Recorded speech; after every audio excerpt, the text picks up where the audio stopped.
तो अगर आप कह रहे हैं कि कथा करने का हक ब्राह्मण को ही है क्योंकि वो जन्मजात श्रेष्ठ है, तो फिर कथा ब्राह्मण सिर्फ कथा ही करे ना, नौकरी क्यों करता है, व्यापार क्यों करता है? आप कह रहे हैं कि जो वर्ण व्यवस्था बनी हुई है कि वो यही काम करेगा, वो यही काम करेगा, तो ब्राह्मण भी सिर्फ कथा करे, पूजा पाठ करे, नौकरी में मत जाए, बिजनेस में मत जाए, फिर वो हर जगह क्यों जाता है? करने तो दूसरी जातियों को बिजनेस और नौकरी। भाई देखिए, ये आरक्षण अगर ना होता तो ब्राह्मण ये करवे नहीं करता। अब आरक्षण ये हो गया। पूजा पाठ में कहाँ आरक्षण है? पूजा पाठ में तो ब्राह्मणों का 100% आरक्षण है, वो वही वहाँ कोई घुस ही नहीं सकता है उनके। पूजा पाठ में दक्षिणा कम कर दिए ना, माने बैंड बजाने वाला जो आया वो 50,000 लेगा। तो धर्म अब सुनिए, बैंड बजाने वाला 50,000 लेगा।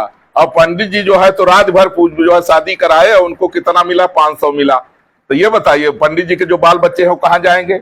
पहले लोग दशांश दान करते थे। तो बैंड बजाने वाले का धंधा है, पंडित जी का वो जो पूजा पाठ करा रहे हैं वो कोई धंधा थोड़ी उनका, वो तो उनका पूजा पाठ है, भगवान का पूजन है। हाँ, नहीं सुनिए, बैंड बजाना धंधा है ना, पूजा पाठ कराना धंधा थोड़ी है। नहीं, उसका वो धंधा है बैंड बजाना। हाँ। लेकिन पंडित जी जो अपना कर रहे हैं, तो जो उनको मिलता है उसी से तो उनका परिवार जीवित। तो बैंड बाजा वाला कहता है कि मेरा धंधा है, तो पंडित जी भी कहें कि मेरा ये धंधा है, पूजा पाठ नहीं है, मेरा धंधा है, वो भी स्वीकार कर ले तो उनको भी फीस मिलेगी। पंडित जी का धर्म है, पंडित जी का धर्म है, धर्म में जो मिल जाए स्वीकार करें, तो वो स्वीकार करेंगे मान लो, तो उतना देता ही नहीं ना कोई। अब जैसे देखो, तो जिसकी जितनी इच्छा होगी देगा, तो जब धर्म है तो उसमें तो इच्छा करनी ही नहीं चाहिए कि हमको इतना मिलेगा उतना मिलेगा। तो उनके बच्चे मर जाएंगे, भूखे मर जाएंगे। करे पूजा पाठ करे, भगवान का नाम ले, भंडारा खाएं, क्या दिक्कत? भाई भंडारा तो खाए रहे हैं, लेकिन दिक्कत ये है कि जो लोग हैं अब चिल्लर रखने लग गए कि पंडित जी को देना है तो देखो चिल्लर रखो, कहीं 100 का नोट नहीं आ जाए।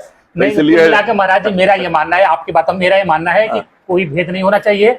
जो योग्य है उसको हर वो काम करना चाहिए जिस काम के वो योग्य है, जाति के आधार पर किसी को नहीं रोकना। ये बताइए जी, जैसे प्रधानमंत्री के योग्य तो बहुत लोग हैं, ठीक बात है, लेकिन जो चुना गया है वही प्रधानमंत्री मोदी जी। पोस्ट तो एक ही है, सुनिए, मोदी जी के जगह और उनसे योग्य भी लोग हैं, लेकिन मान्यता तो केवल जो चुना गया है वही, भगवान के द्वारा जो चुना गया है। मोदी जी ओबीसी है, पिछड़ी जात से, अगर उस हिसाब से तो आपके हिसाब से तो प्रधानमंत्री का सबसे बड़ा पद वहाँ ब्राह्मण ही होना चाहिए। फिर तो नहीं, ये बात नहीं है, देश चलाने का योग्य थे इसलिए पिछड़ी जात के होके भी बैठे हैं।